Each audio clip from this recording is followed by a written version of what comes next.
Sir question number 62 में doubt था। अच्छा 62 ओके। तो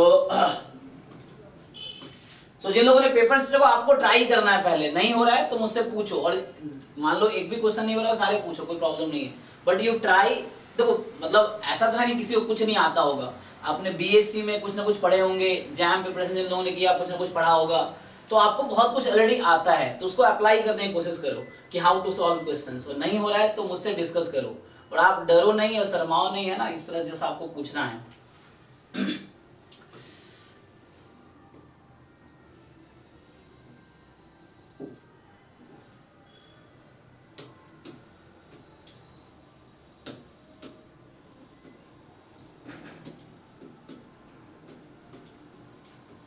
62 है ना, ओके। तो ये 62 है ना, 62 पीछे वाला, दिस वन। एक मिनट, हाँ अंकल, हाँ जी अंकल बताइए। हाँ सुन लिया आपको, बाहर जा रहे हो आप? ठीक है, ओके ओके, हाँ हाँ हाँ ठीक है। नहीं नहीं मैं हूं अभी, हाँ हाँ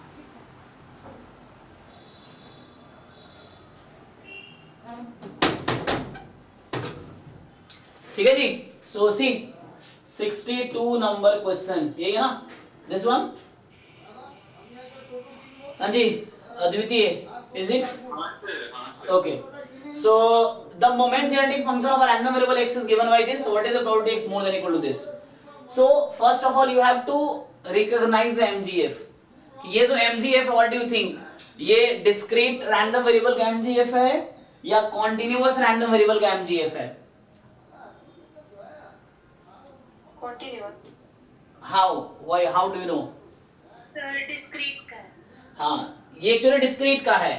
कॉन्टिन्यूअस का होगा then you have to remember कि डिफरेंट स्टैंडर्ड डिस्ट्रीब्यूशन के करस्पॉन्डिंग आपको याद होगा कि what is the, for example for the normal you know e की power mu t plus half sigma square t square, uniform के लिए e की पावर bt माइनस e की power at upon b minus a time t, है ना। सो ये discrete का है। इट्स सिंपल, अगर आपको डिराइव करके दिखाऊं,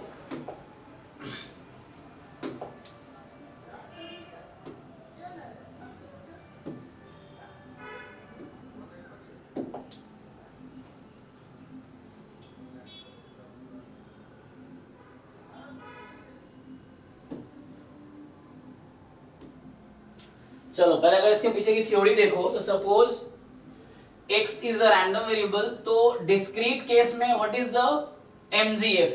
MGF का डेफिनेशन जो है mxt, so you know expectation of e की power tx, and if x is a discrete random variable तो क्या होगा? This will be summation e की power t into small x and probability at capital X, ठीक है।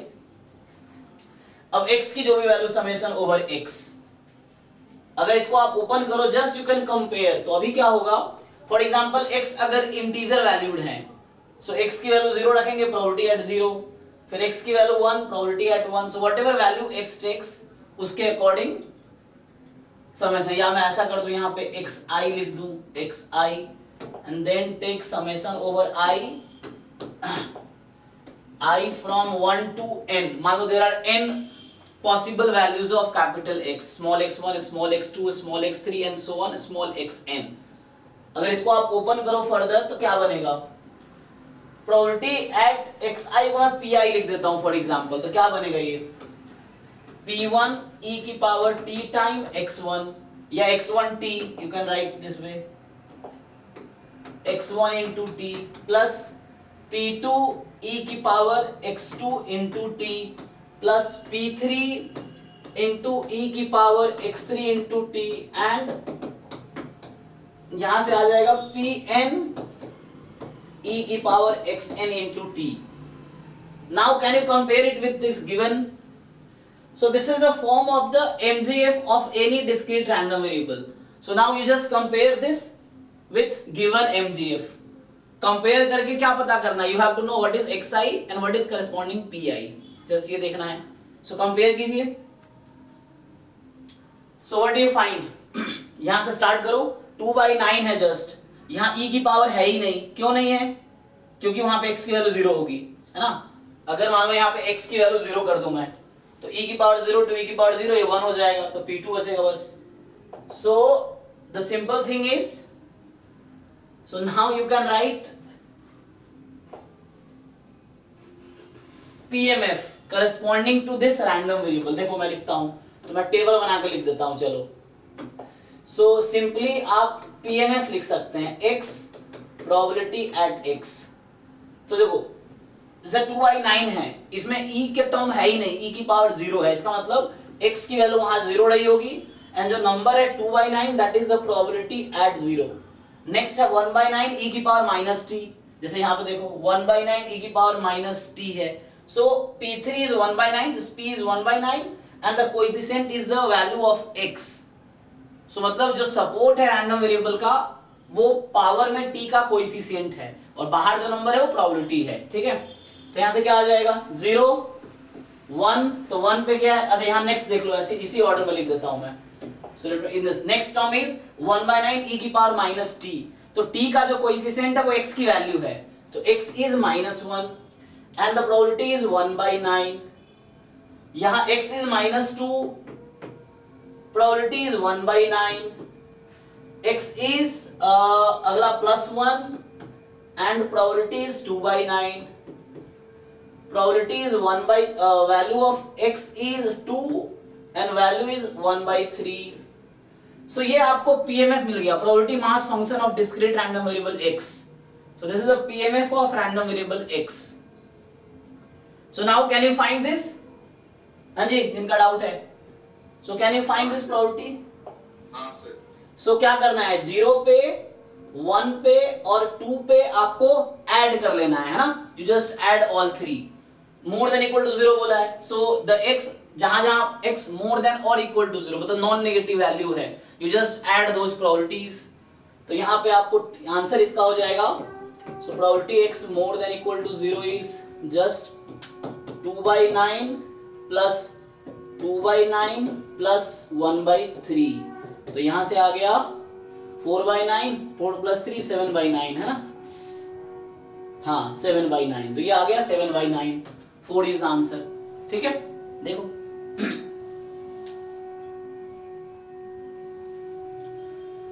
सो this is the question number 62, ठीक है। सो ये क्वेश्चन था 62 CUET 2023 स्टैटिस्टिक्स पेपर, जो कि 8 जून को हुआ था। लास्ट ईयर 2 बार CUET के पेपर हुए थे, स्टैट्स के दो शिफ्ट में हुए थे, तो एक 8 जून को, एक 11 जून को, तो 2 PYQs है हमारे पास, ठीक है। So you have to solve both, honestly खुद ही सॉल्व करो और खुद इवैल्यूएट करो कि अभी आपका क्या लेवल है। वो जो 75 क्वेश्चन आपके एग्जाम में आएंगे, अगर 2023 जैसा ही रहा सेम, तो आप कितना स्कोर कर पाओगे। You can just evaluate by solving the questions. घर पे 3 घंटे बैठ के, सॉरी अब तो 3 घंटे नहीं, अब आपके पास 1 घंटे 45 मिनट, 1 घंटे हाँ 1 hour 45 मिनट है ना आपके पास। सो 1 hour 45 मिनट्स हैं, उसमें आपको 75 क्वेश्चन सॉल्व करने हैं, जहाँ 25 मैथ्स पोर्शन के होंगे एंड 50 क्वेश्चन स्टैट्स पोर्शन के होंगे। यू जस्ट सॉल्व करके बैठ के देख लो एक बार कितना आपके स्कोर है, क्या सीखने की जरूरत है, क्या आपको आता है, इससे एक एनालिसिस हो जाएगी। फिर आपको देखना है क्या क्या सीखने की जरूरत है, उस पर वर्क करो। मुझसे हेल्प ले सकते हो, बुक का हेल्प ले सकते हो, यूट्यूब का हेल्प ले सकते हो, गूगल का हेल्प ले सकते हो, समहाउ सीखना है ये। चलिए हाँ, मॉक एक्चुअली अपलोड हो रहा है, हो भी गया है। तो अभी वो क्योंकि जैम में बहुत सारे मिस्टेक्स रहे हैं, तो अभी हमारे टीम वाले ही पहले उसको सॉल्व कर रहे हैं, तो ऑलरेडी अपलोड हो चुका है कुछ पेपर्स। सो अभी इस बार प्लान ये है, पहले 10 आपको यूनिट वाइज टेस्ट मिलेगा, 10 non PYQ, 10 PYQ, total 30 test होंगे CUET एग्जाम से पहले, ऐसा प्लान है। तो अभी कुछ टाइप हो गए हैं, अपलोड भी हो गए हैं, तो करेक्शन में है। तो मुझे लगता है थोड़ा सा 20 के बाद आपको हम वो देते हैं एक्सेस, अभी तक थोड़ा सीखो आप। 20 तारीख से स्टार्ट करते हैं, 20 से। Then daily you can attempt 1 test, है ना। उसके बाद एक टाइम फिक्स कर लेना, 1 hour 45 मिनट का होगा, डेली एक टेस्ट अटेम्प्ट कर सकते हैं।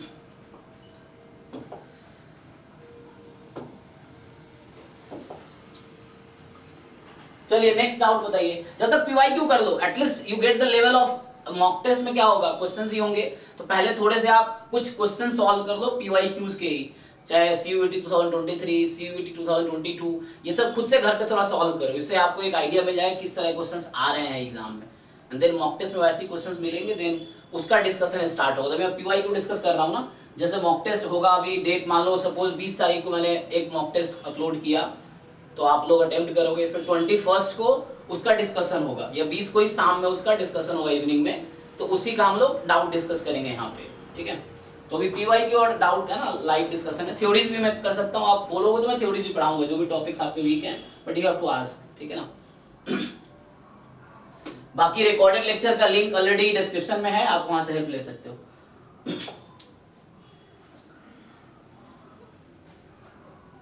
अब क्या हो गया, बहुत समस्या है।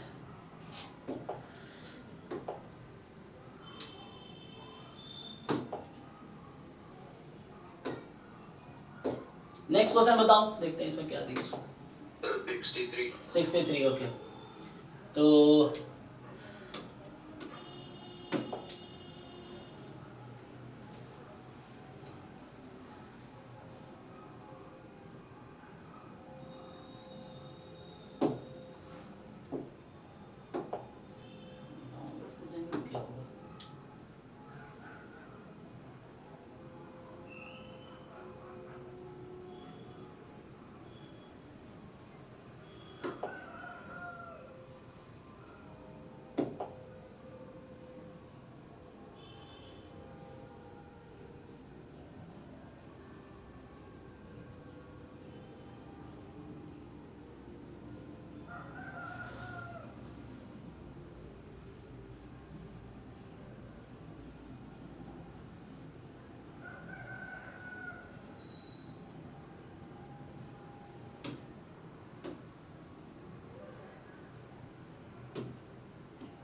ये 63 है ना इसका इंग्लिश वर्जन।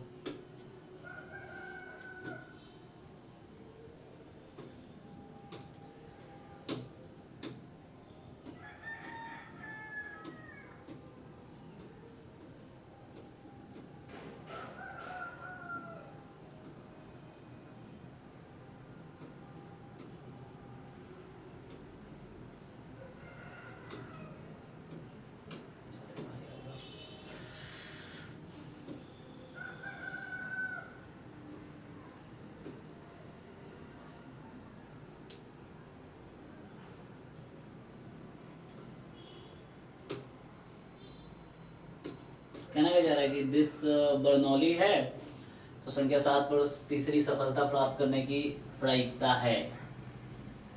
ओके, तो 7th ट्रायल पे 3rd success, so 3rd success on 7th trial, which distribution it follows? Sir, negative binomial. Yes, negative binomial, and then we have to apply negative binomial with this probability. So आया English में, ये आके मिला भाई। तो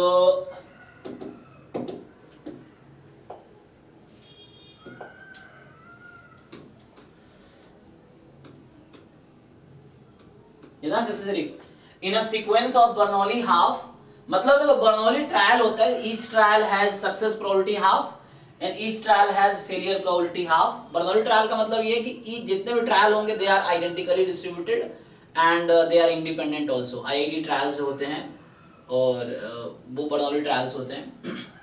सो ये मतलब each trial is a Bernoulli trial, या each trial has Bernoulli half, वो कह रहा है in a sequence of Bernoulli trials the probability of getting third success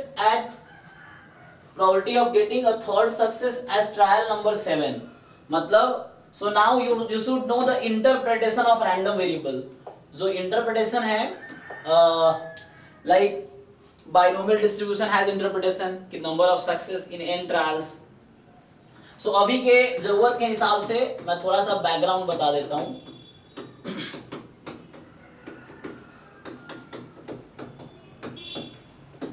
ठीक है, so this question will be solved directly by the PMF of negative binomial distribution. तो उसके लिए आपको जानना पड़ेगा कि नेगेटिव बाइनोमियल डिस्ट्रीब्यूशन का पीएमएफ क्या है।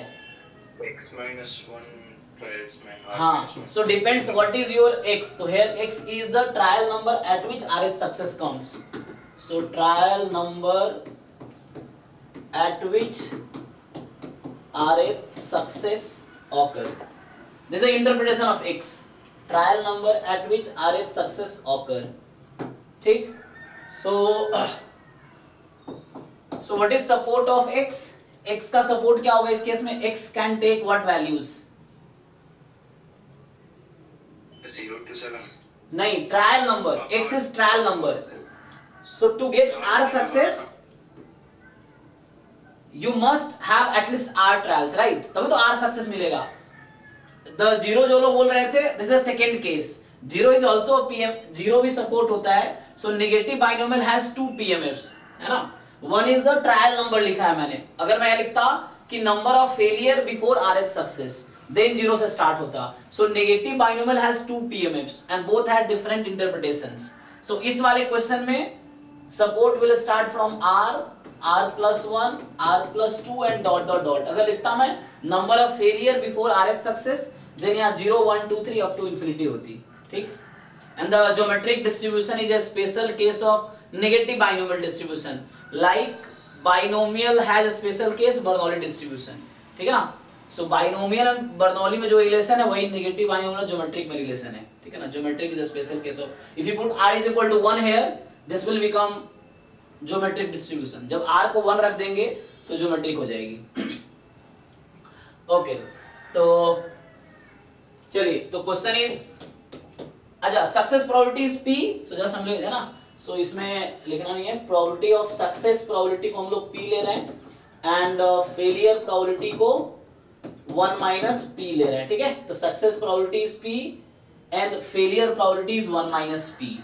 तो यहां से क्या आएगा? Probability x is equal to small x. Now you tell. कौन बोल रहा है? Siddharth. Yes, tell now. Minus 1 choose r minus 1. n x is the number of trial, so x minus 1 choose r minus 1. Yes, q raised to हाँ p ठीक है. raised to r. So how many successes are there? R successes are there, and how many failure will be there? x minus r. X minus r.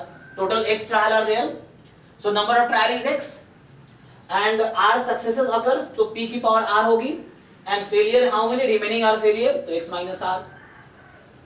हाँ, अब आप देख रहे होंगे binomial अगर होता तो यहाँ x to n choose r होता. जस्ट माइनस इसलिए हो रहा है because last trial is fixed. So this is the PMF of negative binomial distribution where x will take value r, r plus 1 and so on. Now come to the question. So question said so जो आपका question number 63 है. So 63 question says p is 1 by 2. So obviously q is 1 by 2 and they are asking third success in 7th trial. Third success in 7th trial. So see, third success, so r is 3, trial number is 7, so x is, so small x, let's write 7. So these are the data given in the question. So in the third success, sorry, third success in 7th trial, है ना. So question यहाँ पे यही है. The probability of getting a third success at the number 7, मतलब trial 7 sequence. So क्या आएगा बताइए? हो जाएगा ना. जस्ट बाकी लोगों के लिए बता देता हूँ. तो x बराबर जस्ट आप पुट कीजिए 7 एंड ये फॉर्मूला है. This is just a formula based question. Direct इसको पीएमएफ याद है, यू जस्ट पुट इट. तो मैं पहले थ्योरी बता दिया, then I When will be the support of x start from zeros? हाँ, when we count failure numbers पे आता हूँ. So it will be 6 choose 2 and r is actually sorry p half ना. So half की power total यही हो जाएगी. Total मिला के तो हाफ हाफ ही है ना. So टोटल मिला के 6 ही हो जाएगी, है ना. सॉरी 7 हो जाएगी. मतलब हाफ की power r is 3 and half की power x minus r is 4. तो total 6 choose 2 is 6 into 5 by 2 और हाफ की पावर 7. देख लो कितना होगा. ये है. सो 3 15 टाइम हाफ की पावर 7। तो आंसर क्या है इसमें देखो, आई थिंक ये ए ऑप्शन होगा, है ना। 15 अपॉन 2 की पावर 7 128, तो A is correct. Okay, the second question is when will we take, so जब मेरे पास अगर ऐसा होता है,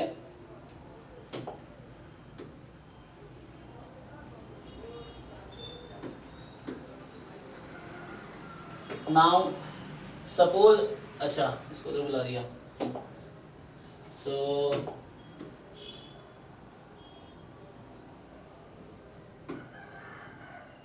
इससे अच्छा मैं इधर लिख देता हूं, देखो। सो दूसरा केस क्या है कि suppose y I take number of failure before RH success. So number of failure before RH success. So here we are counting failures. So y represent number of failures. पिछले केस में क्या था, ये इस case में था कि x represent trial number, trial मतलब total number of success plus number of failure मिलाकर ट्रायल नंबर है, और यहाँ हम जस्ट लिख रहे हैं this. So here the y will take value 0 से, नंबर ऑफ फेलियर ना हो सकता है 0 है 1 है 2 है, तो 0 1 2 3 डॉट डॉट डॉट, तो ये हो गया।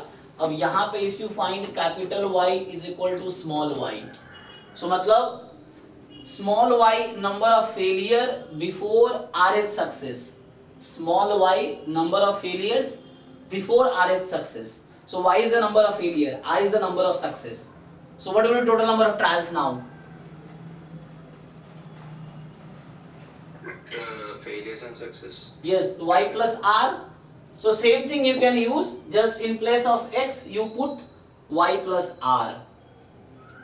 So क्या होगा देखो, so here y plus r minus 1, choose r minus 1, p की power r, q की power, now trial is y plus r, okay, not y is just a failure number. So r times success है, तो failure कितनी बार होगा subtract कर लो, तो y time failure है ना, r times success y time failure. Now y can take value 0 1 2 up to infinity. So ये this is also negative binomial distribution, the second form of negative binomial distribution.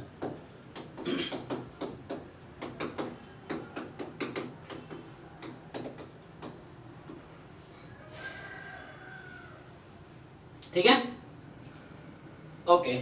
सो हाँ, next बताइए, next doubt. Yes Sir, question 76. 76।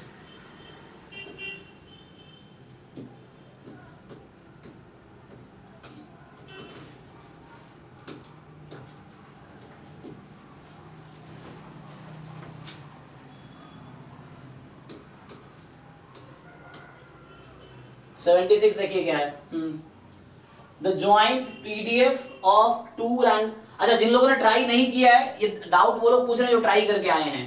सो मैं पहले ही request करूंगा आप लोगों से कि you first try all solving all questions, एक पेज पे अलग से डायरी में या पेज पे you note down the question number in which you have doubt और you are not able to solve, then आप लाइव क्लास में मुझसे डिस्कस करो कि आपको क्या डाउट है, क्यों सॉल्व नहीं हो रहा या क्या सीखने की जरूरत है, then you can discuss with me, but solve करो। Your efforts make you successful, not mine, मतलब मेरा थोड़ा सा हेल्प करेगा, आपको ज्यादा हेल्प करेगा आप जितना एफर्ट्स कर रहे हो, तो you have to make efforts, है ना, एग्जाम में भी आपको एफर्ट्स करने हैं, तो घर से तैयारी करोगे तो वहां हेल्प करेगा। सो क्या होगा, द जॉइंट पीडीएफ ऑफ दे रखा है, पूछा है लैम्डा क्या होगा, तो यहाँ जस्ट क्या करना है, it is just based on definition of joint distributions, है ना, तो ये बहुत है ना बेसिक सा क्वेश्चन है डेफिनेशन ऑफ जॉइंट डिस्ट्रीब्यूशन पे। चलिए ट्राई करके देखते हैं। तो हमें क्या करना है, तो आपको ये देखना है कि जॉइंट पीडीएफ का डेफिनेशन क्या है, what is definition of joint PDF, उस पे हो जाएगा। सर एक्चुअली मुझे ये बेसिक फंडामेंटल पता है इस क्वेश्चन का, बट वही जो डबल इंटीग्रेशन करते हैं ना जॉइंट पीडीएफ का, उसमें मुझे लिमिट्स जो डालते हैं ना वही मुझे समझ में नहीं आ रहा। ठीक है करते हैं, चलिए कोई प्रॉब्लम नहीं है। तो हम सीधा सीधा हमें पता है कि क्या करना है, तो definition of joint PDF is ये जो fxy है इसके इंटीग्रेशन को 1 के इक्वल रख देना है, ये डेफिनेशन हो गया सिंपली, इससे लैम्डा आ जाएगी। और अब मेन है कि लिमिट का, ठीक। तो चलो यहाँ फंक्शन रख दो, ये था लैम्डा एक्स वाई स्क्वायर, ठीक। अब हमें इसका ग्राफ बनाना पड़ेगा, so we have to make graph. यहाँ थोड़ा इंटीग्रल कैलकुलस का रोल आ जाता है,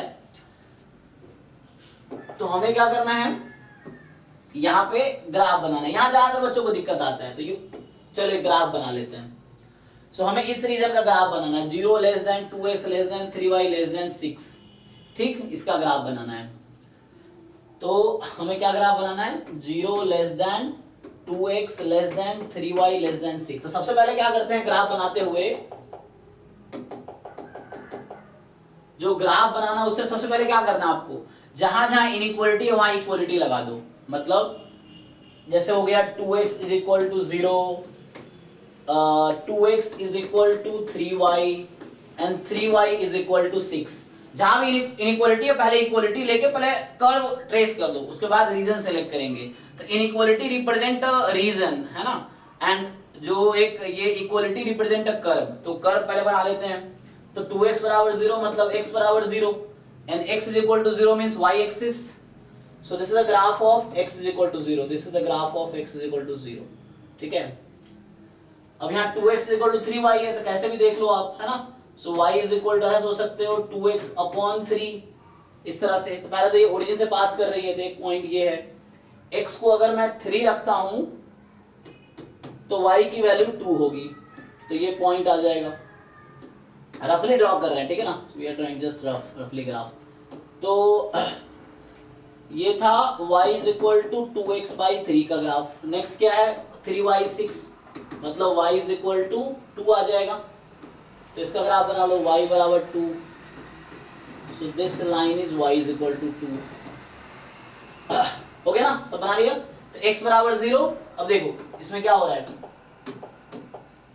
x is equal to 0 y axis, y 2x बराबर 3y, this is the line, and y is equal to 2 this. अब आपको इजीली समझ आ रहा होगा कि कौन सा रीजन है, कौन सा रीजन बाउंडेड है ना। सो 2x पॉजिटिव था, उस साइड होगा। अब कोई पॉइंट लेके भी टेस्ट कर सकते हो इफ यू वांट, अदरवाइज कोई दिक्कत नहीं है।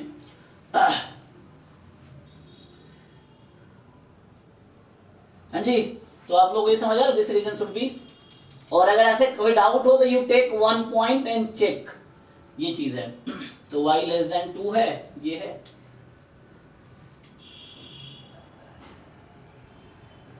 अगर आपको ये चेक करना हो, जैसे यहाँ पे 2x लेस देन 3y है ना, तो इसका रीजन या तो ऊपर होगा या नीचे होगा। So you have to decide. तो कोई भी एक पॉइंट लेके आप डिसाइड कर सकते हो। फॉर एग्जांपल चलो यही वाला पॉइंट देखो, ये 3,0 है, ये पॉइंट 3,0 इसका कोऑर्डिनेट। तो हम इसको इसमें पुट करते हैं, 2x लेस देन 3y है, तो इसमें you just replace x3 and y0, you replace x is equal to 3 and y is equal to 0। So क्या देगा ये 6 less than 0 which is false, right. तो मतलब सॉल्यूशन इस साइड नहीं है, इस साइड है, तो इसलिए सॉल्यूशन ये हुआ है। सो मतलब अगर कभी आपको कंफ्यूजन हो कि लाइन के कौन से साइड सॉल्यूशन होगा, you take one testing point either side, from either side, like I choose 3 0 and then put this 3 0 into this, and इससे सिंपली आप x को 3 और y को 0 रख दो, तो 6 लेस देन 0 हो जाएगा, जो कि फॉल्स आ रहा है। तो फॉल्स मींस जिस साइड में आपने पॉइंट चूज किया है, solution is not that side. अगर ट्रू आ जाता तो solution is that side only. Okay, now come to the limit of the integral. अब आते हैं लिमिट पे।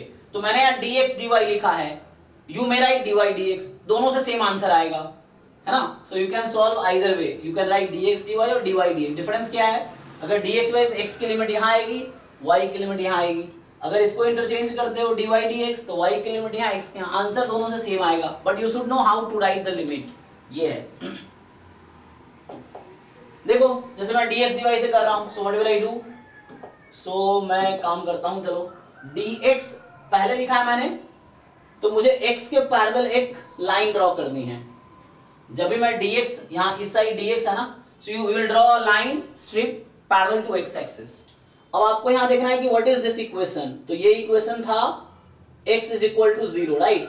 तो यहाँ स्टार्ट होगा x इज इक्वल टू 0 से, और कहां तक जा रहा है, what is equation of this curve in terms of x, क्योंकि मैं x की लिमिट लिख रहा हूं। मतलब x in the sense x is equal to what, ये बोलना चाह रहा हूँ। तो मुझे लिमिट लिखना है x is equal to what in terms of y, मतलब फंक्शन ऑफ y, x की value as a function of y। So what is equation of this curve, x in function of y क्या बनेगा 3y/2. जी 3y/2। So limit will be 3y/2, ये हो गया। अब आपको ये देखना है कि ये जो सेटेड रीजन है उसमें जो हमने लाइन ड्रॉ की है वो अगर मूव करेगी तो कितना y एक्सिस को कवर कर रही है।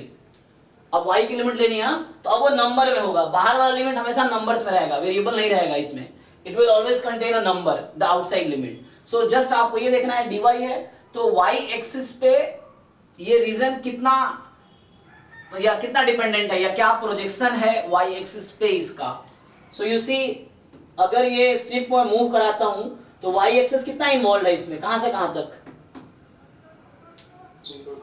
0 to 2, तो ये हो गया 0 to 2, ये हो गया। ठीक है, नाउ यू सॉल्व इट। क्या करना है, लैम्बडा बाहर कर लेते हैं। अब मुझे x के रेस्पेक्ट में इंटीग्रेट करना तो y वाला यहां रख सकता हूं मैं, y वाले टर्म्स को, y की लिमिट 0 से 2 है। अब मुझे इंटीग्रेट करना है x dx और x की लिमिट थी 0 से 3y/2, ये हो गया। अब जो बनेगा dy, तो पहले मैं इसको इंटीग्रेट करूंगा x के रेस्पेक्ट में, सिर्फ x के फंक्शन को इंटीग्रेट करना है। So you just integrate this and then देखते हैं क्या होता है। तो यहां से क्या आएगा कि lambda 0 to 2y² and integrate कर लो x को, क्या होगा x²/2, x²/2 3y/2 का होल स्क्वायर बाई 2 आ जाएगा फाइनली, -0 है ना।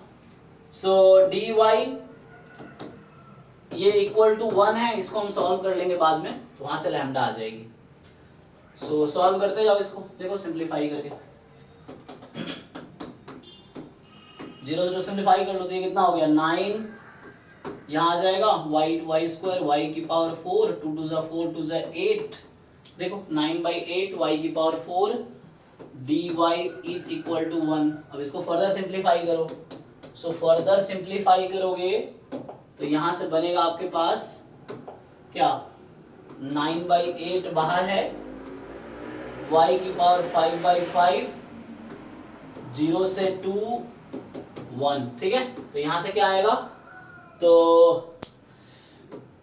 9 λ/8, 2 की पावर 5 कितना 32 - 0/5 इज इक्वल टू 1, तो कितना आ गया ये 36 λ/5 इक्वल टू 1, तो लैम्बडा बराबर 5/36। चेक करो,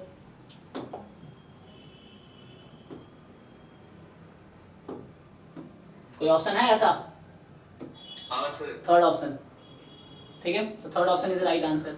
तो ये एक तरीका हुआ। सेकंड वे क्या था, मैंने यहाँ पे dx dy लिखा है, if you want you can write dy dx, double integration lambda xy² dy dx is equal to 1। तो अगर मैं dy dx लिखता तो क्या करता, तो अगर मैं dy dx लिखता तो एक वर्टिकल लाइन ड्रॉ करता मैं, अगर मैं dy पर लिख रहा हूं तो एक वर्टिकल लाइन ड्रॉ करूंगा या वर्टिकल स्ट्रिप ड्रॉ करूंगा। अब देखूंगा इसका जो कर्व है, मतलब जिस जिस कर्व को ये टच कर रहा है बाउंड्री अपने एंड पॉइंट पे, एक लाइन ड्रॉ किया। अब ये वाले कर्व y के टर्म में क्या है ना, अब ये सोचना है कि y के टर्म में ये क्या है, क्योंकि y लिख रहा हूं मैं, तो मतलब y की वैल्यू x के फंक्शन में क्या है। सो y इज इक्वल टू यहाँ है 2x/3 एंड ये जो दूसरा बाउंड्री है ये y में क्या है, तो y इज इक्वल टू 2, तो इसकी लिमिट हो जाएगी 2x/3 से लेके 2 तक, 2x/3 से 2 तक एंड x। अब फिर से वही चीज, so when you move this line, ये जो सेडेड रीजन है इसको मूव कराऊं मैं, तो ये x एक्सिस पे कितना, मतलब इसका प्रोजेक्शन x एक्सिस पे क्या होगा, अगर ऊपर से देखे तो x एक्सिस पे कितना कंट्रीब्यूशन है इसका, तो मतलब समझ रहे हो ना, ये जो सेडेड रीजन है अगर इस लाइन को मैं मूव कराता हूं तो लेफ्ट साइड में कहां तक जा सकती है और राइट साइड में कहां तक आ सकती है। सो व्हाट इज कंट्रीब्यूशन, बताओ x की लिमिट क्या होगी 3 था ना, तो 0 से 3 होगा, यहाँ पे ये 3 रखा था मैंने क्योंकि y2 था, ये कर्व है, तो 0 से 3। अब इसको भी सॉल्व करोगे still lambda will be same, वही आएगा 5/36। इंटीग्रेट करना है, तो इस तरीके से किसी भी तरीके से करो। अब देखो होता क्या है, कभी कभी आपको आप you have to understand sometimes we have to write as a sum of two integrals. ऐसा क्यों होता है, जैसे मैंने भी वर्टिकल लाइन ड्रॉ की है, तो ये जो upper curve lower curve common है, दे डिडंट चेंज, है ना। या पहले मैंने हॉरिजॉन्टल लाइन ड्रॉ किया था तो लेफ्ट राइट कर्व कॉमन है। ऐसा टू इंटीग्रल का सम कब लिखना पड़ता है, जब कोई एक कर्व चेंज हो रहा हो, अपर कर्व अलग अलग कर्व आ जाए, डिफरेंट कर्व्स आ जाए, तो वैसे क्वेश्चंस भी मिलेंगे आपको। Then you have to write sum of two integrals. यहाँ सिंगल इंटीग्रल में काम हो गया, sometimes you may have to write sum of two integrals. चलिए तो नेक्स्ट क्वेश्चन बताइए। सर 77। 77, हाँ। तो ये कह रहा है कि द जॉइंट पीडीएफ दे रखा है आपको, and then they are asking the find the probability of this. यहाँ भी सिमिलर कॉन्सेप्ट है। तो हालांकि पीडीएफ दे रखा है, तो मुझे अब दिस इज द इवेंट, ये समझ लो सैंपल स्पेस है, this region is a sample space. Now this is event, so you have to find the probability of event. So formula क्या है,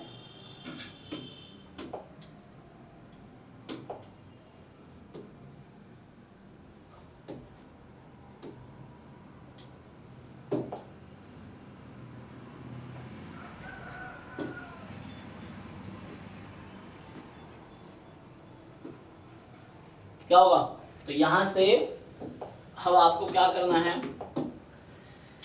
फिर से ग्राफ ड्रॉ करना पड़ेगा। You have to draw graph and then अब यहाँ कई ऑप्शंस हैं। You can find marginal of y, then you can find this probability कि y मोर देन 5/4 कह रहा है, डायरेक्टली भी हो जाएगा, जॉइंट से भी।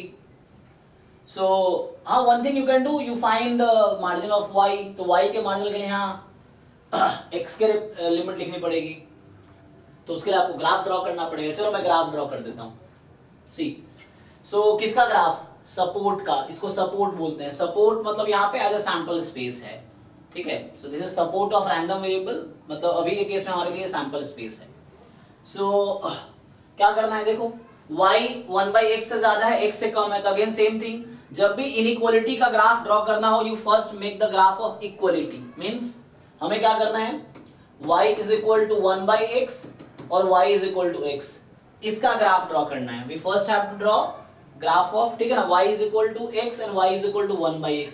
इधर x इज इक्वल टू 1 और x की वैल्यू 1 से इंफिनिटी तक है, वो देख लेंगे, अभी पहले इसका ड्रॉ करते हैं। तो y is equal to x सब लोग जानते हैं, y is equal to 1/x का ग्राफ ये होता है, पैराबोला है, xy is equal to 1, rectangular hyperbola बोलते हैं ना, हाँ। सो ये ग्राफ होगा y is equal to 1/x का, दिस वन। अब यहाँ पे क्या है, इन दोनों को सॉल्व कर लो। अब तुम्हें अगर जानना है ये कौन सा पॉइंट है, मतलब what is the coordinate of this point, so guess नहीं करना है, you don't guess on the this, आपको मैथमेटिकली एग्जैक्ट डिसाइड करना है कि what is the intersection point. तो वो कैसे डिसाइड करते हैं, so you have to solve this two equations simultaneously. So 1/x is equal to x, x² is equal to 1, x is plus minus 1। हालांकि यहाँ भी है, इसका दोनों साइड ग्राफ रहता है, जब x नेगेटिव है तो y नेगेटिव होगा, जब x पॉजिटिव है y पॉजिटिव होगा।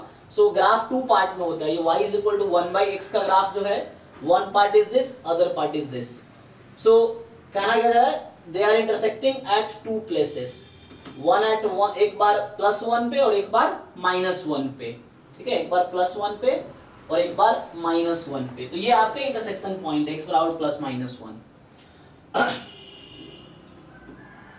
और क्या करना है अब, सो एक्चुअली इसने बोल दिया x मोर देन 1 लेना है, तो नेगेटिव साइड नहीं लेना हमें, x मोर देन 1।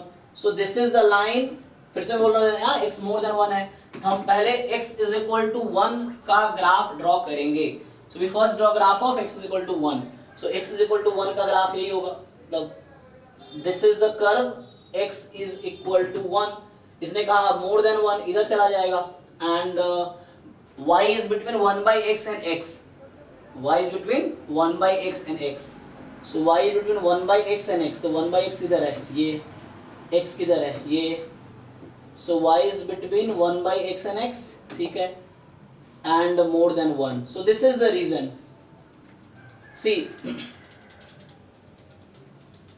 ये जो मैं सेट कर रहा हूं this is the sample space of this joint PDF, sample space of this joint PDF, ठीक है।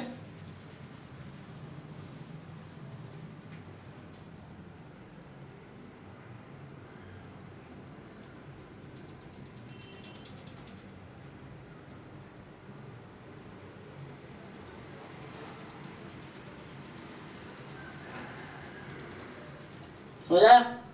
एंड ये अनबाउंडेड है, ये आगे तक जाएगा। ओके अब क्या करना है? सो ये पहले मैंने इसका ग्राफ ड्रॉ किया अभी। Now you have to make this probability y more than 5/4, probability y more than 5/4। तो मैं इसका ग्राफ बना देता हूं, इसी पे डायरेक्टली ड्रॉ कर देता हूं, ठीक है। सो देखो यहाँ पे there are two approaches, one you can find marginal PDF of y, then you find probability of this. The second way is don't find marginal, directly double integration से हो जाएगा, ठीक है। तो मैं दूसरे तरीके से कर देता हूं, डबल इंटीग्रेशन डायरेक्टली कर देता हूं। सो क्या करना है, ये इवेंट है, this is the sample space, now this is event, event is what, y more than 5/4। तो मुझे ग्राफ बनाना पड़ेगा y इज इक्वल टू 5/4 का। तो y इज इक्वल टू 5/4 का मतलब है ना, वन क्वेश्चन में हैव डिफरेंट अप्रोचेस, ये चीज है। तो y इज इक्वल टू 5/4, तो यहाँ y ये x 1 है यहाँ पे, और यहाँ पे y आपका 1 है, तो x 1 है और y 1 है, ठीक।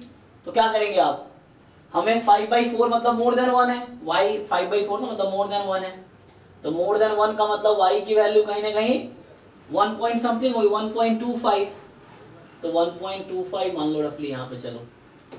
सो ये आपका लाइन बना रहा हूँ y इज इक्वल टू 5/4 की, ओके। और ये y is equal to x, तो यहाँ पे 5/4 x एक्सिस पे होगा, ओके। यहाँ पे क्या होगा, और ठीक है, अब क्या करना था, y मोर देन 5/4 है ना, हाँ। तो क्या अपर ये रीजन होगा,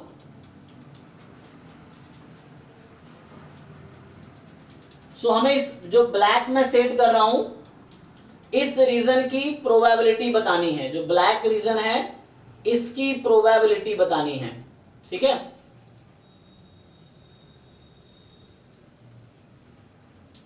सो we have to find the probability of this black shaded reason.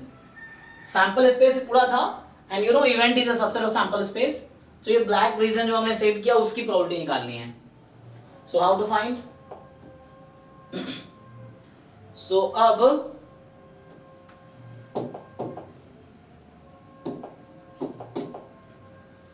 हमें फाइंड करना है प्रोबेबिलिटी y मोर देन 5/4, ठीक है। सो double integration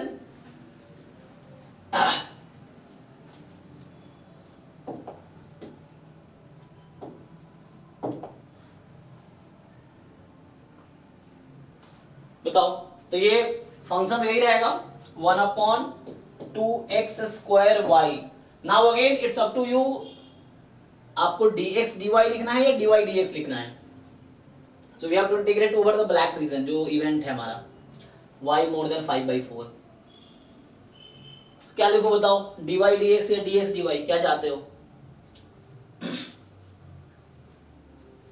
sir dx dy। चलो dx dy करते हैं।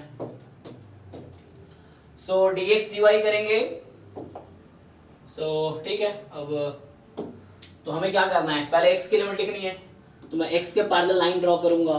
तो इसका एक बाउंड्री है x is equal to y, और अगली बाउंड्री फिक्स नहीं है क्योंकि ये अनबाउंडेड रीजन है, तो मतलब x की वैल्यू होगी y से लेके इंफिनिटी तक।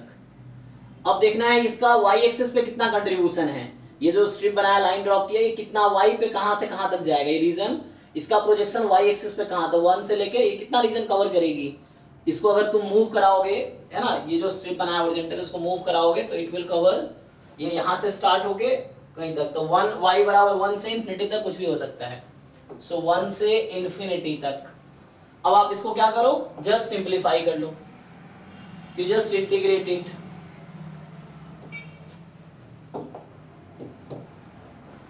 देखो, तो पहले x के रेस्पेक्ट में करना है, तो 1 से इंफिनिटी एंड 1/2y को बाहर कर लो अभी, 1 upon x square D x, and x की लिमिट है y टू इंफिनिटी, ठीक है, बाद में dy होगा, तो पहले हमें ये इंटीग्रेट करना है, बाद में dy आएगा। सो नाउ यहां से आ जाएगा 1 टू इंफिनिटी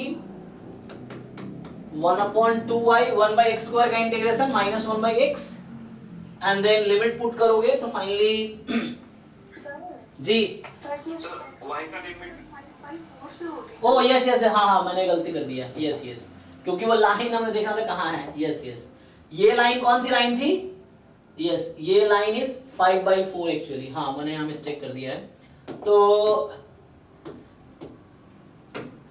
5/4 राइट, हाँ ठीक है, मतलब 5/4 सही होगी एक्चुअली, वो हमने 1 समझ लिया मैंने, 5/4 चेक कर लो एक बार, ठीक है ना, क्योंकि हमें देखना ये जो ब्लैक रीजन है कितना कवर कर रही है y एक्सिस को, तो ये कवर कर रही है 5/4 के ऊपर, क्योंकि यहाँ था, ओ यहाँ था ना 5/4 से ज्यादा, सो ऐसे ही 5/4 से ज्यादा है, तो ये वो कवर कर रही थी, ठीक है, तो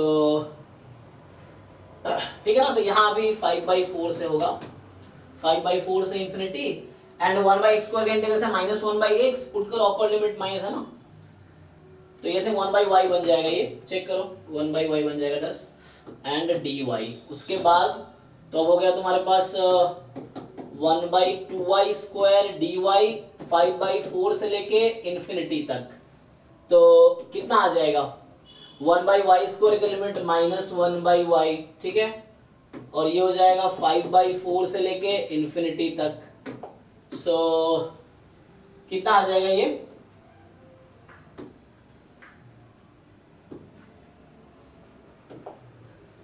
देख लो पुट करके,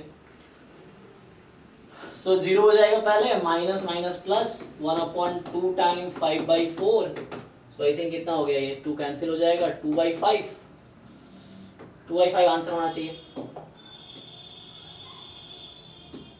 चेक करो कोई ऑप्शन है, यस थर्ड ऑप्शन, ठीक है, तो ये हो गया, तो यहाँ हमने y का मार्जिनल फाइंड नहीं किया है ना, तुम ये भी कर सकते हो, पहले मार्जिनल निकालो देन यू इंटीग्रेट, मार्जिनल को इंटीग्रेट करो, मैं डायरेक्टली ज्वाइंट से ही कर दिया, ये इवेंट है तो इसको ग्राफ बना लिया इस पे, एंड देन उस रीजन पे जो ये इवेंट है इस रीजन पे इंटीग्रेट कर दिया ज्वाइंट पीडीएफ को, सो ये हो गया।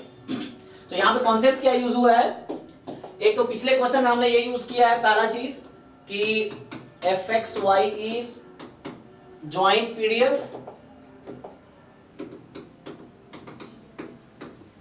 इफ एंड ओनली इफ, तो इसमें ये होता है कि fxy शुड बी पॉजिटिव, मतलब non negative, and double integration should be 1, तो ये आपका आ गया पहला पॉइंट जो अभी लास्ट क्वेश्चन सॉल्व किया था।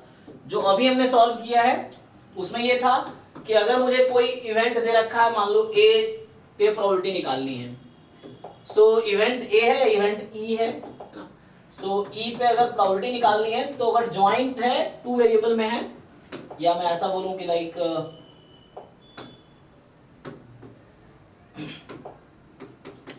x, y belongs to e, मैं अगर ऐसा बोलूं तो ये हो जाएगा integration over e f of x, y dx dy, है ना, ये रीजन ओवर e, तो ये हमने यूज किया अभी, सो ठीक है, सो अभी लास्ट 2 क्वेश्चन इन दोनों कॉन्सेप्ट पे हुए हैं, एक में ये यूज किया जी, the marginal PDF concept.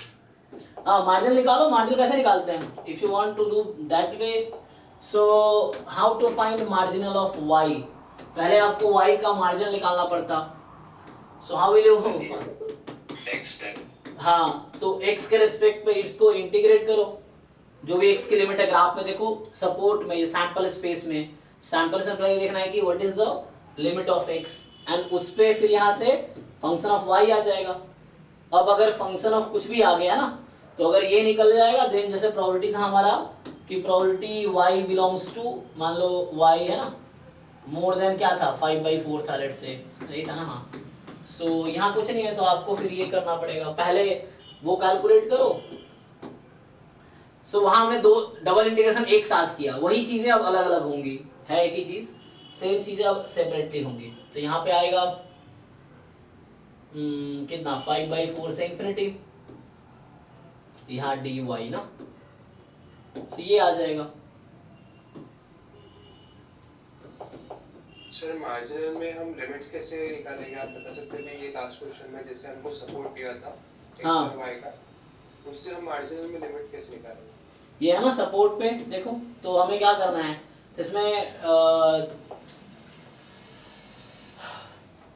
तो हमें क्या करना है, y का मार्जिनल निकालना। चलो इसी में देखो मार्जिनल फाइंड करते हैं। So if you want to find marginal, तो हमें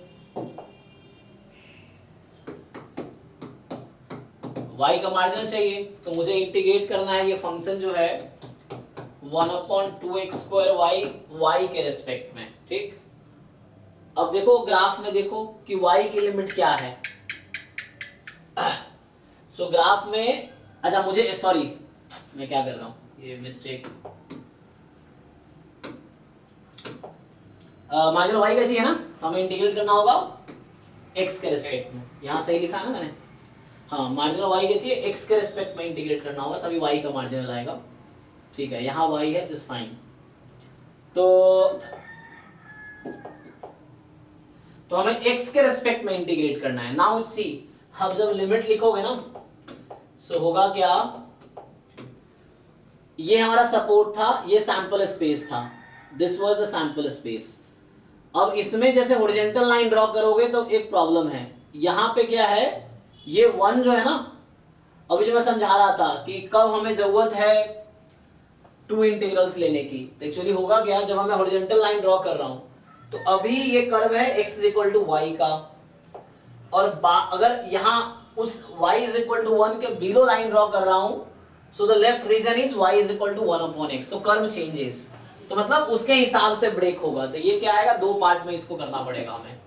सो 2 पार्ट में कैसे करेंगे, देखिए। तो यहाँ पे क्या होगा कि जब y more than 1 हो और जब y less than 1 हो, 2 केस लेने पड़ेंगे। When y is more than 1 तो upper half region, y less than 1 lower half region। तो उस केस में क्या होगा, तो जब y more than 1 है तो अब इसी इंटीग्रल की 2x² y dx। तो अब आप देखिए when your y is more than 1 तो उसमें क्या लगता है, what is the limit of x, ये जो हॉरिजॉन्टल लाइन ड्रॉ की है मैंने, इसका लोअर एंड क्या है, लेफ्ट एंड क्या है। हाँ जी, इनका डाउट है बताओ। सो व्हाट इज दिस कर्व, ये कर्व क्या है आपका, x = y ना, Yes. तो यहाँ y से इंफिनिटी हो जाएगी, एंड जब आपका y लेस देन 1 है, when y is less than 1, so 1/2 time x² y dx, और यहाँ x की लिमिट क्या होगी, so now x is 1/y to infinity, 1/y से इंफिनिटी, क्योंकि ये कर्व क्या था, y = 1/x, तो ये था y = 1/x, x is 1/y, ये चीज है, और यहाँ x = y, ऐसा है।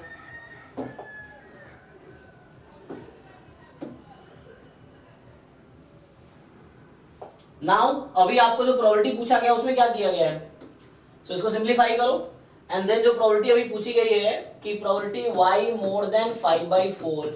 सो देखो y more than 5/4 है, 5/4 more than 1 है, तो इसीलिए यहाँ पे ये वाला यूज होगा। अगर लेस देन होता तो उसमें ये यूज होता, तो 2 पार्ट्स में है। सो नाउ यू इंटीग्रेट, ठीक है ना। सो पहले इसको इंटीग्रेट करके देखो क्या आएगा, हमने ऑलरेडी कर रखा है यहाँ पे। सो यहाँ पे क्या किया था, अच्छा यहाँ पे किया ना अभी, यहाँ देखो y से इंफिनिटी ले रखा है ना हमने, तो यहाँ क्या निकल के आया था, ये आया था 1/2y², तो ये क्या है अभी निकल के आएगा 1/2y² निकल के आएगा, क्योंकि ये हमने ऑलरेडी कर रखा है इंटीग्रेशन, यही तो था। देखो ध्यान से, देखो अभी 2 बार अलग अलग इंटीग्रेट करेंगे, वो चीज हमने पहले ही किया है। सो ये चीज यहाँ पे आके ये सिंप्लीफाई होके ये आ गई, तो 1/2y² आ जाएगा dy, और y की वैल्यू 5/4 से इंफिनिटी आ जाएगी, ठीक है। तो ऐसा आ जाएगा। सो कितना होगा, तो हो जाएगा, ठीक है। इसको सॉल्व करो, सेम आंसर आएगा। तो आंसर क्या आएगा आपका, वही जो पहले आया था 5/3 था, 2/5. सो you will get 2/5 answer.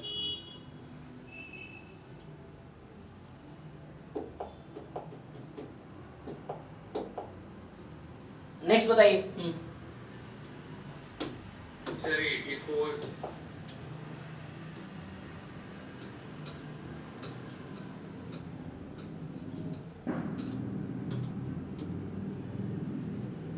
Sir 84 question कोई थ्योरम है क्या? देखते हैं 84th.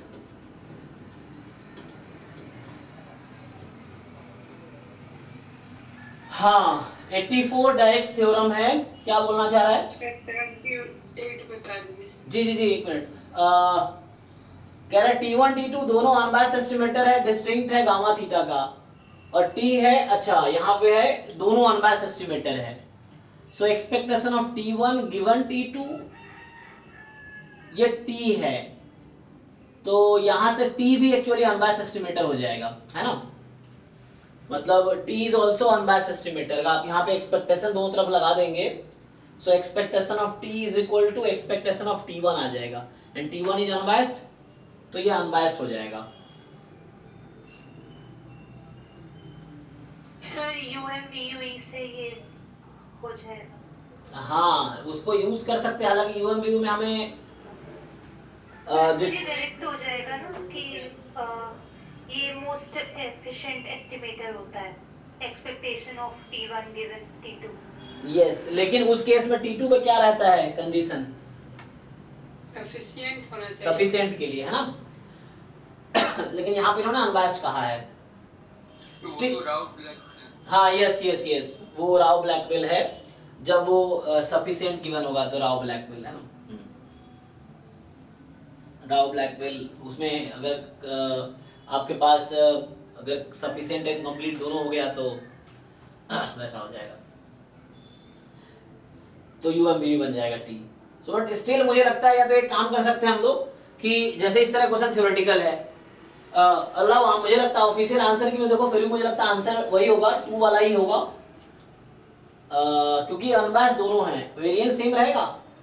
तो एक काम कर सकते हैं, इसको हम लोग चेक कर सकते हैं. कैसे? कुछ एग्जांपल लेके. मतलब डायरेक्ट कोई थ्योरम मुझे याद नहीं आ रहा है, डायरेक्ट कोई थ्योरम है. ये थ्योरम बनता जब वो हमारे पास सफिशिएंट होता T2, तो राव ब्लैकवेल बन जाता. ये है. सो क्या करना है आपको,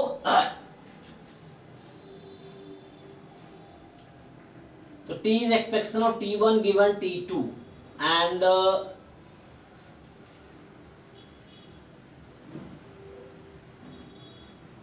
चलो कोई एग्जांपल ले लो. मान लो कोई डिस्ट्रीब्यूशन ले लेते हैं एंड देन x1 x2 मान लो, तो E of x1 given x2. Okay, तो वेरिएंस इक्वल भी हो सकता है समटाइम्स. हाँ अगर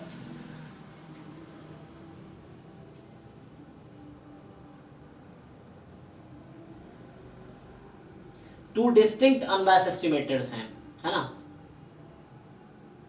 तो इक्वलिटी तो सब वेरिएंस ऑफ T बराबर variance of T1, variance of T बराबर वेरिएंस ऑफ T2. D तो नहीं होगा, है ना.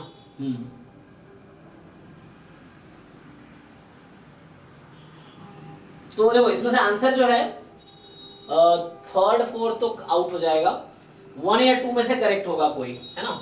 तो अगर मैं जैसे मान लो एग्जांपल के लिए मैं कोई रैंडम सैंपल ले लूं साइज 2 का, फॉर एग्जांपल चलो पॉइजन थीटा ले लो, x1 x2 आर रैंडम, है ना. IID, अगर IID लेंगे तो फिर ये अगर T2 इंडिपेंडेंट हो गया T1 से, suppose T2 is independent of T1, तो उस केस में तो सिर्फ T बराबर एक्सपेक्टेशन ऑफ T1 रह जाएगा, as a function of T2 आएगा ना. हाँ, तो ये जस्ट एक्सपेक्टेशन ऑफ T1 रह जाएगा, और उस केस में दोनों का वेरिएंस क्या हो जाएगा, तो इसका वेरिएंस 0 हो जाएगा उस केस में. एक्सपेक्टेशन ऑफ T1 एक नंबर आ जाएगा एंड यस ठीक है, हम एक एग्जांपल कर लेते हैं. तो इस केस में इसका वेरिएंस हो जाएगा 0T का. सो T का variance less than equal to, ठीक है ना. देखो एक एग्जांपल से कर देता हूं. तो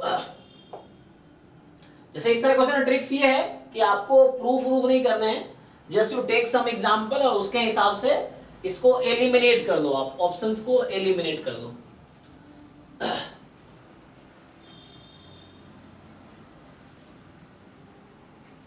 सो क्या होगा, देखो मान लो ऐसा है, late x1, x2 are to independent, मैं मान लेता हूं अभी के लिए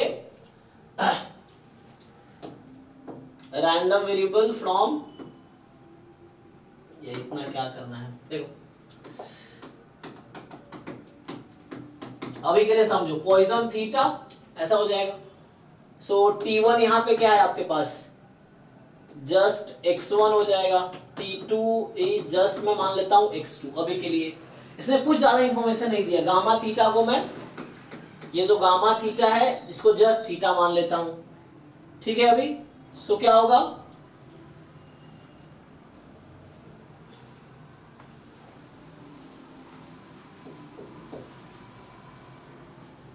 अब बताओ इसके अकॉर्डिंग क्या लग रहा है, what is correct according to this situation, इन चारों में से कौन सा ऑप्शन आउट हो जाएगा, चेक करो।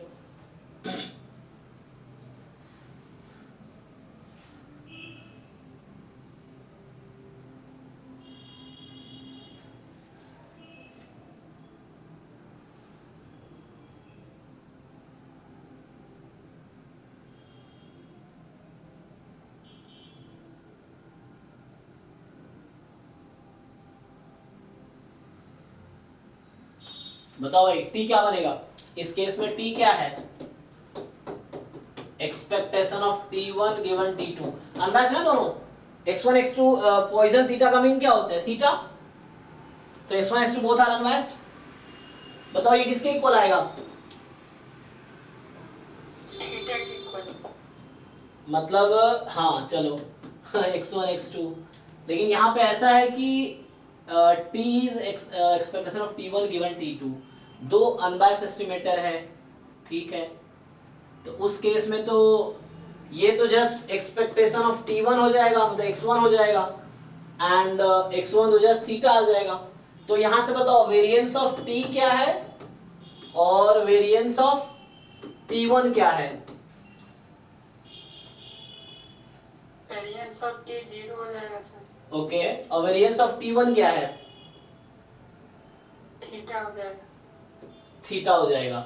और थीटा पॉइजन में क्या रहता है, थीटा पॉजिटिव। थीटा के, तो अब बताओ कौन कौन सा ऑप्शन आउट हो गया इस एग्जांपल से,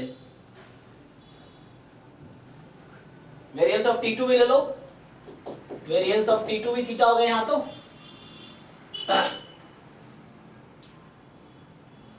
चेक करो,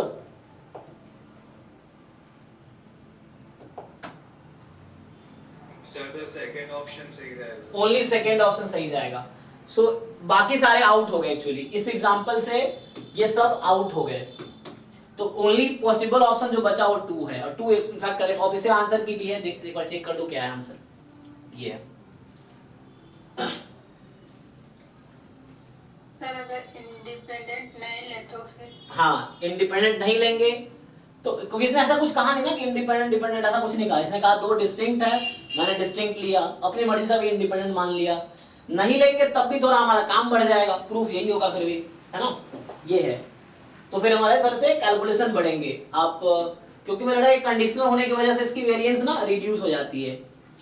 अल्लाह ये T भी अनबैलेंस्ड है, एक्सपेक्टेशन ऑफ T निकालोगे तो एक्सपेक्टेशन ऑफ T1 होगा और ये थीटा ही आएगा इस केस में, तो वो तो कोई दिक्कत नहीं, एक्सपेक्टेशन ऑफ T ऐसे भी थीटा है, लेकिन ये एस्टिमेटर नहीं है T, हालांकि इसने लिखा नहीं है T, तो जस्ट ऐसा दिया है।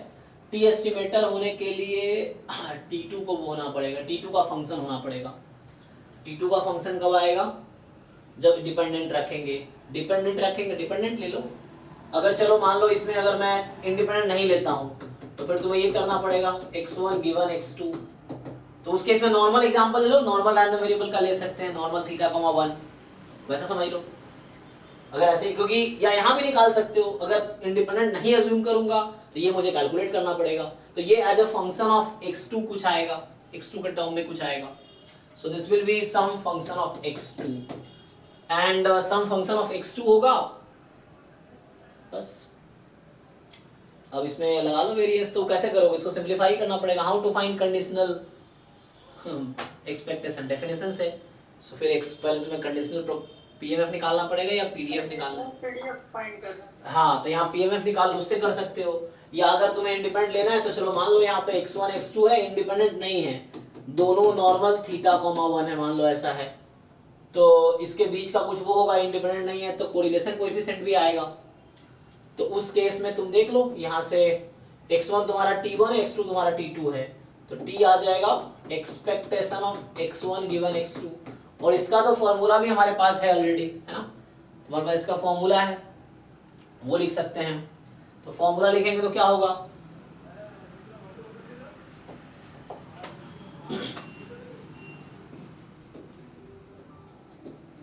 बताइए इसका फॉर्मूला क्या आएगा? तो फॉर्मूला याद ही होगा आप लोगों को। अच्छा, लेकिन यहाँ पे ज्वाइंट, ये तो डिपेंडेंट ले लिया मैंने, तो मुझे बाईवेरिएट लेना पड़ेगा फिर इसके लिए, बाईवेरिएट नॉर्मल, तो उससे कर सकते हो। सो अगर मैं बाईवेरिएट नॉर्मल कंसीडर करूंगा तो क्या आएगा,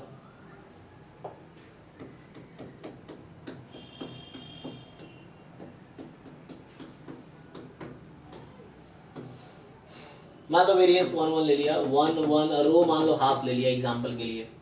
अब कैलकुलेट करो तो इससे निकाल पाओगे ना इजीली, अब तो ऐसा हो जाएगा क्योंकि x1 x2 दोनों वो है हाँ सर, अनबास, तो यहाँ से निकालो, फिर उसके बाद हाँ फिर वेरिएंस निकाल लो, वेरिएंस ऑफ हाँ t क्या आएगा, और वेरिएंस ऑफ t1 जो कि मैंने x1 बोला रखा है, तो हालांकि यहाँ पे मैंने 1 ले लिया है इसको, ये है, और देखो इसका वेरिएंस क्या आता है, फिर कंपेयर करो, वेरिएंस ऑफ t2 भी मैंने 1 ले रखा है, तो ये तुम कर सकते हो ऐसे एग्जांपल से, है ना, क्योंकि प्रूफ एग्जाम में करने का टाइम नहीं है, तो आपको t2 निकालो वेरिएंस का, नहीं तो 1 ही है। सो बस ये तुम्हें कैलकुलेट करना है यहाँ से, पहले तो ये निकालो, ये फॉर्मूला पता ही आप लोगों को क्या होता है भाई, बताओ, कंडीशनल मीन, इसमें μ1 प्लस रो, फिर सिग्मा 2 बाई सिग्मा 1, तो 1 ही हो जाएगा, फिर x2 माइनस μ1, तो x2 गिवन है, x2 minus mean of, sorry x2 ना, यही है। अब इस पे लगाओ वेरिएंस क्या आएगा बताओ। So now you take variance over this. 1/4 variance of x2। x2 का वेरिएंस कितना है 1, 1/4 आ गया। अब देखो कंपेयर करके, क्योंकि वो तो x2 का वेरिएंस तो 1 ही है ना, तो बताओ यहाँ से प्रूफ क्या हो गया, again variance of t is less than variance of t1, यही हमने टिक किया है। तो ये एग्जांपल इंडिपेंडेंट लेके कर लिया हम, बाकी एलिमिनेट हो गया क्योंकि इसमें कुछ रेस्ट्रिक्शन नहीं लगा, हमें एग्जांपल सुटेबल लेना है जो स्टेटमेंट बोल रहा है उसके हिसाब से। यहाँ दूसरा एग्जांपल ले लिया बाईवेरिएट नॉर्मल का, तो t1 t2 just x1 x2 है, यहाँ से t निकाल लिया हमने, t का वेरिएंस लगाया 1/4 आया, दोनों का वेरिएंस 1 था, तो t का वेरिएंस कम हो जाएगा, तो कंडीशनल होने की वजह से वेरिएंस कम हो जा रही है। ये दूसरा एग्जांपल, एग्जांपल से ऑप्शंस एलिमिनेट, एक एग्जांपल इनफ है फॉल्स कहने के लिए, तो एक एग्जांपल लिया और इसने 3 ऑप्शन को फॉल्स कर दिया, ए है ना, ए सी डी को फॉल्स कह दिया, तो ये आउट हो गया। अब कभी ट्रू होगा भी किसी और के लिए तो कोई फर्क नहीं पड़ता, एक एग्जांपल लेना है फॉल्स कहने के लिए, ठीक है।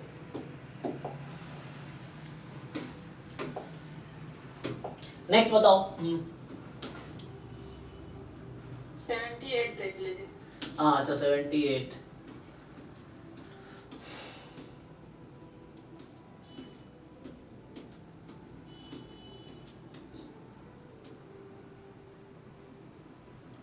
ये ना 78, चलो तो हिंदी में है, यहाँ इंग्लिश में है, ओके। ये क्या बोल रहा है कि let the weak law of large number holds true for the sequence of random variable this Sn आपके पास sum of xi's है, yn 1/n Sn minus e Sn है, तो बोल रहा है limit n tends to infinity, हाँ yn square, I think ये formula है, ये 0 होता है, ये कहाँ पे था, ये सी बुक में है, मतलब थ्योरम टाइप का ये समझ लो। बताओ ये कोई थ्योरम भी है, डायरेक्ट थ्योरम भी है ये कि Sn minus mu of Sn, इसका तो आंसर 0 ही है, क्योंकि नीचे ऐसे ही एक क्वेश्चन दिया है, तो वहाँ पे कुछ और पूछा है लेकिन कंडीशन दे दिया है जी सफिशिएंट।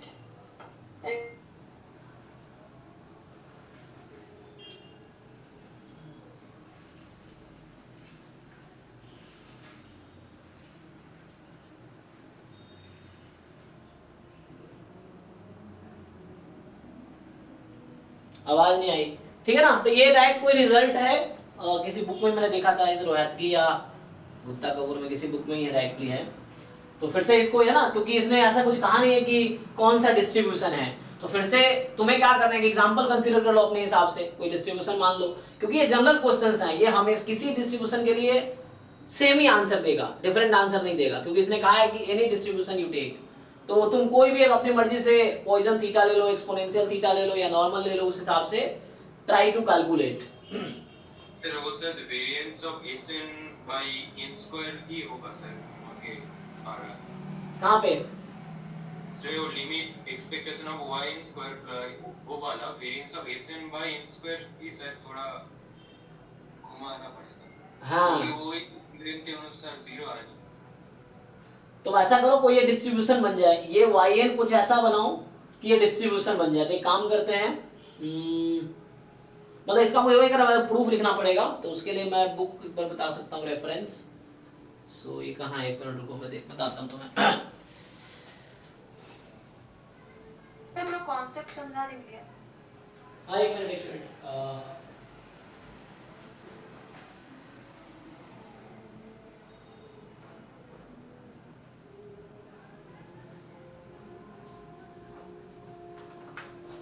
तो ज्यादातर क्वेश्चन जो ये पूछ रहा है ना जनरली ये तो थ्योरम्स ही हैं या डेफिनेशन बेस्ड हैं। सो ये डायरेक्ट रिजल्ट है, किसी बुक में देखा हुआ था, मुझे देखता हूँ। हाँ सर कुछ डायरेक्ट ही होगा, वो किस तरीके से किया। हाँ यस। सो तो जितने इसमें क्वेश्चंस डायरेक्ट थ्योरम पे ही अप्लाई हो रहे हैं। ये लो मिल भी गया, देखो कितना लकी हूँ मैं। Theorem number 2 page number 303।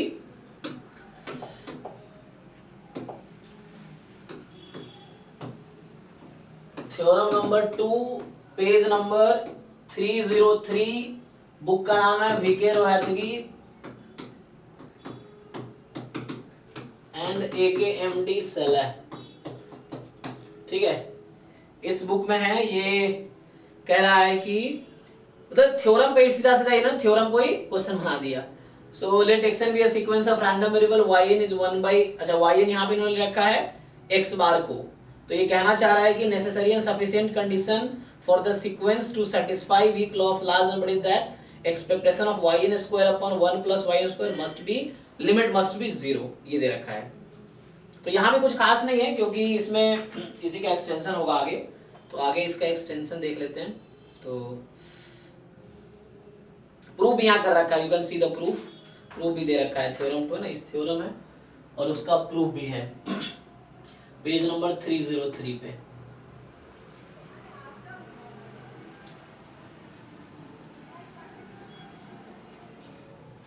तो थ्योरम ही है मतलब, ठीक है ना, बाकी इसको प्रूफ और देखो।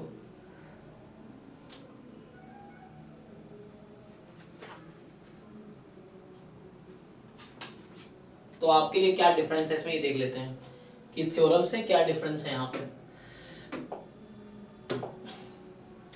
यहाँ Sn upon n minus EX upon n है, तो ये x बार माइनस म्यू अपॉन n हो जाएगा, है ना। तो जैसे अभी मैं कोई ऐसा डिस्ट्रीब्यूशन हो जहां मीन 0 कर दूं, अगर मुझे इस ऑप्शन को मतलब अगर ट्रू करवाना है, तो मैं मान लूंगा सैंपल कहां से ले रहे हैं, नॉर्मल मतलब मान लो 0 कॉमा समथिंग है, थीटा है या 0,1 है, let's say sequence of random variable ना, तो मैं नॉर्मल 0,1 ले लेता हूं, ठीक। So if you take normal 0,1, तो क्योंकि ये थ्योरम हर डिस्ट्रीब्यूशन के लिए वैलिड है, तो उस डिस्ट्रीब्यूशन के लिए भी वैलिड होगा जिसका मीन क्या है, म्यू है ना। यस, क्योंकि इसमें कोई रेस्ट्रिक्शन नहीं है मीन पे। सो अगर नॉर्मल 0,1 का सैंपल, हाँ कौन से पेज नंबर पे, 303 weak law of large number, section 3.7.3, ये जो है आपका यहाँ है सेक्शन, इस बुक का है 7.3। ये मेरे पास जो बुक का एडिशन है ये है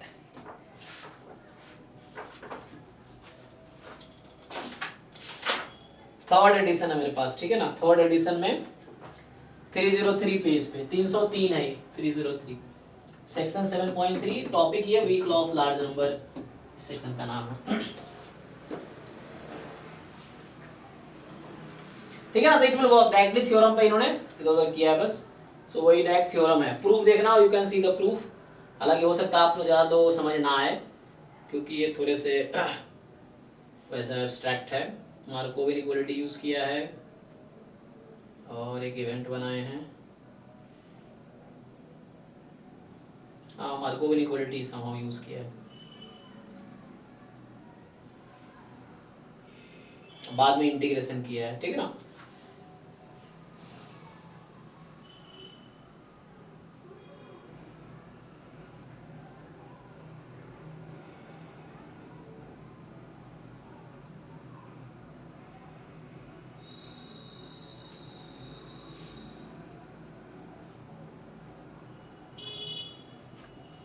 ठीक है भाई, देख लो एक बारी।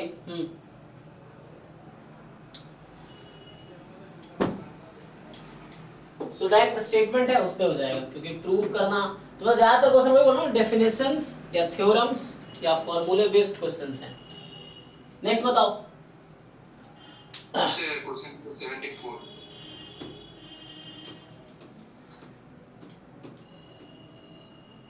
74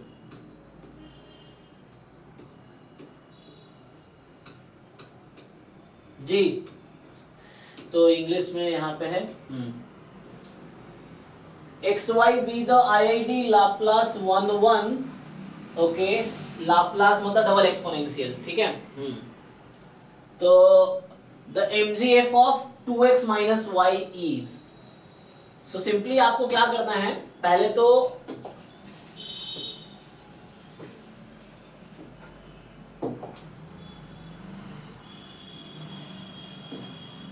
आप लोग सॉल्व करके आओ ना, जो भी लोग डाउट पूछ रहे हो आपको सॉल्व करके, जो लोग सॉल्व करके आए वही डाउट पूछेंगे, बिना सॉल्व के डाउट पूछोगे आपको ज्यादा बेनिफिट नहीं होगा।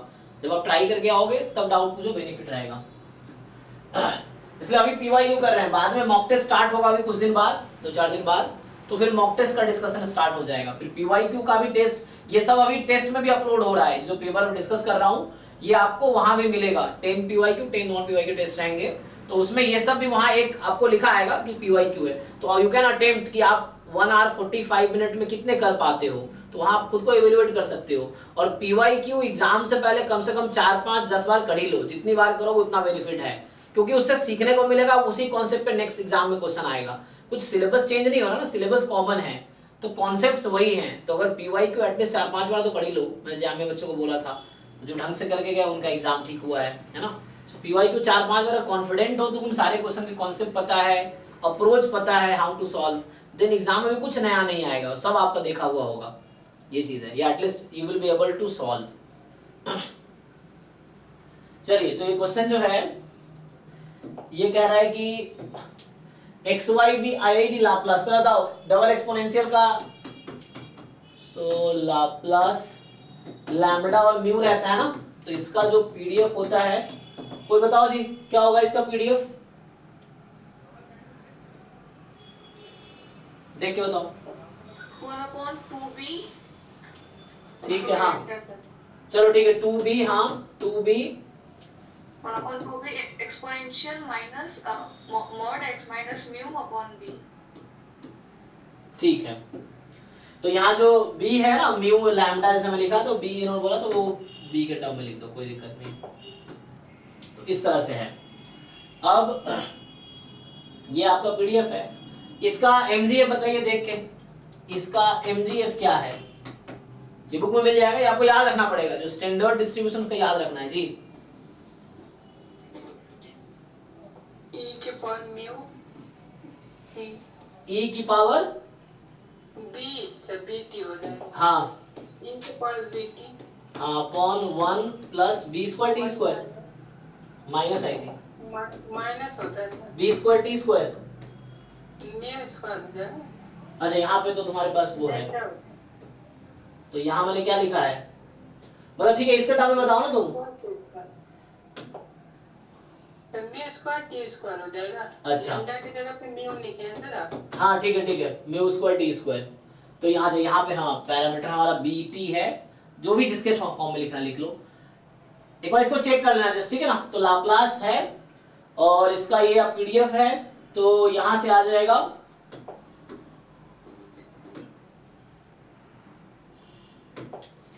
e की power bt 1 minus mu square t square. So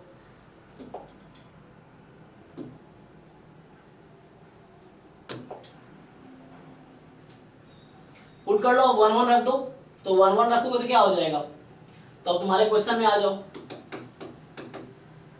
mxt is e की power t 1 minus t square, यही हो जाएगा, एंड my t भी यही होगा, e की power t 1 minus t square. अब पूछा क्या है आपसे, 2x माइनस वाई का mgf। सो अगर मैं 2x का mgf लिखता हूं तो क्या होगा, ये यही होता है ना, t की जगह 2t रख दो, so you replace t by 2 time t, यहां से क्या आ जाएगा, replace t by 2 times t, तो आ जाएगा e की power 2t upon 1 minus 4t square, and क्या हो जाएगा mx माइनस वाई का, तो mgf of 2x minus Y t, तो ये हो गया m ऑफ 2x t। अच्छा इसको ब्रेक कर सकता हूं मैं, फॉर्मूले से भी लिख सकता हूं, डायरेक्ट फॉर्मूला याद है उससे कर दो, नहीं तो है ना, तो क्या बनेगा जी, into m of minus Y T, यही ना, और यहां से m ऑफ अगर माइनस वाई टी लिखोगे तो that is my of minus T. ये सब कुछ फॉर्मूले हैं जो मैं यूज कर रहा हूं, डायरेक्ट फॉर्मूला है ना।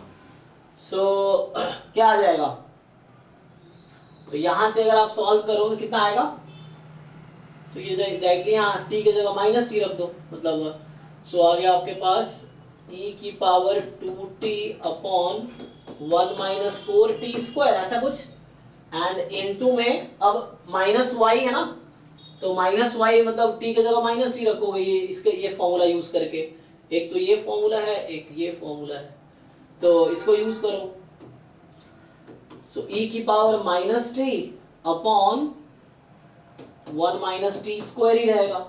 इसको सिंप्लीफाई करो कितना बनता है, तो न्यूमरेटर सब में अलग अलग है, तो न्यूमरेटर से ही पता चल जाएगा, नहीं देख लो, न्यूमरेटर से पता चल जाएगा, e की पावर 2t और e की पावर माइनस टी, तो e की पावर 2t और e की पावर माइनस टी मिलकर कितना हो जाएगा, e की पावर t है ना, एंड बस हो जाएगा। सर mgf का m 2x जैसे आपका 2 into 2 हो रहा है, 2t हो जा रहा है सर, ऐसे अगर m x स्क्वायर हो जाए तो क्या होता है? नहीं उसका कोई डायरेक्ट रिजल्ट नहीं, फिर उसको डिराइव करना पड़ेगा। जैसे ये लीनियर है ना, जैसे यहाँ पे इजी है बिकॉज इसका प्रूफ भी बहुत इजी है ना, अगर मैं m 2x को लिखता भी तो क्या बनता कि एक्सपेक्टेशन ऑफ e की पावर 2tx, तो बस x के साथ 2t, अब x स्क्वायर है then you have to derive, तो वो कोई डायरेक्ट फॉर्मूला नहीं बनेगा x स्क्वायर का, क्योंकि वो x स्क्वायर का डिस्ट्रीब्यूशन क्या फॉलो करेगा उस पर डिपेंड करेगा, डायरेक्ट कोई ऐसा रिजल्ट नहीं है। ठीक है जी, तो e की पावर t और नीचे जो भी है, तो ऑप्शन में दिख रहा है कि न्यूमरेटर में e की पावर t जस्ट 1 में है, पहले वाले में है ना, e की power t just a option में है, बाकी डिनोमिनेटर कुछ भी है क्या ही फर्क पड़ता है, न्यूमरेटर से ही डिसाइड हो गया। सर mgf के फॉर्मूले में e की पावर न्यूटी आता है और नीचे यहाँ भी आता है, डिपेंड करता है पैरामीटर आप क्या ले रहे हो, ये इंटरचेंज हो जाता है ना, बुक में अलग अलग नोटेशंस रहते हैं। इस हिसाब से भी अच्छा इस अगर पीडीएफ x माइनस म्यू है तो म्यू ऊपर ही आता है, तो यहाँ पे e की पावर म्यू टी अपॉन वही मुझे ऐसा कुछ याद था b स्क्वायर t स्क्वायर वाला, Yes, sir. तो ये आ जाएगा, उसने बताया तो उसने चेंज कर दिया, इसलिए इसने 1 1 कर दिया ताकि कंफ्यूजन ना हो, है ना। इस क्वेश्चन में क्या किया उन्होंने, 1 1 कर दिया है ताकि कोई कंफ्यूजन नहीं, आप किसी को पैरामीटर नहीं दें, क्योंकि कई बार बुक्स ना वो ऐसा करते हैं, एक बुक में वो फॉर्म है, दूसरे बुक में अलग फॉर्म है, सेम पीडीएफ दूसरे फॉर्म में लिखा है, पैरामीटर इंटरचेंज कर दिया। जैसे गामा में अक्सर ये कंफ्यूजन रहता है कि किसी में गामा अल्फा बीटा, किसी बीटा अल्फा, किसी गामा 1 बीटा है, कहीं 1 अल्फा बीटा है, अलग अलग फॉर्म बना रखा है, तो उस तरह से बुक्स के हिसाब से कंफ्यूजन होता है, जो लोगों को याद रहता है वही यूज करता हूं मैं ना। सो दिस इज फाइन, मतलब करस्पॉन्डिंग टू दिस पीडीएफ ये आपका आएगा, बट चेक कर लो बाकी लोग और कोई कंफ्यूजन या गलतियां हो तो बताओ।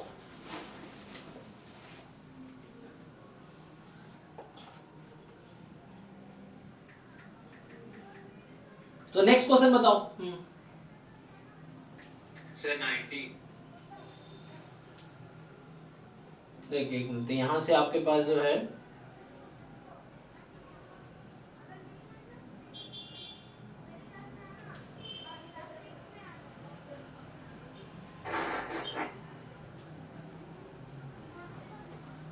ओके 90 है ना, तो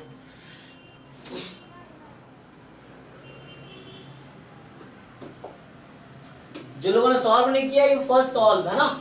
सिलेबस देखो, पहले तुम क्वेश्चन सॉल्व करके देख लो क्या क्या आपको नहीं आता है, then you can go through syllabus. कई बार क्वेश्चंस आप इजीली सॉल्व कर लोगे, बिना बहुत ज्यादा डीप नॉलेज के भी क्वेश्चन सॉल्व हो जाते हैं, तो उससे आपको आइडिया मिलता रहेगा।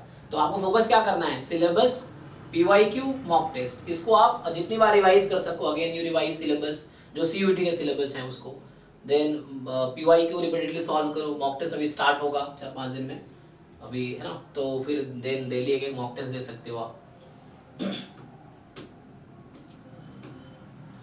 ओके तो 90 नंबर है, 90 आपका, वो मैं सॉल्व कराऊंगा, फिर उसकी थ्योरी नहीं आती है, थ्योरी कराऊंगा।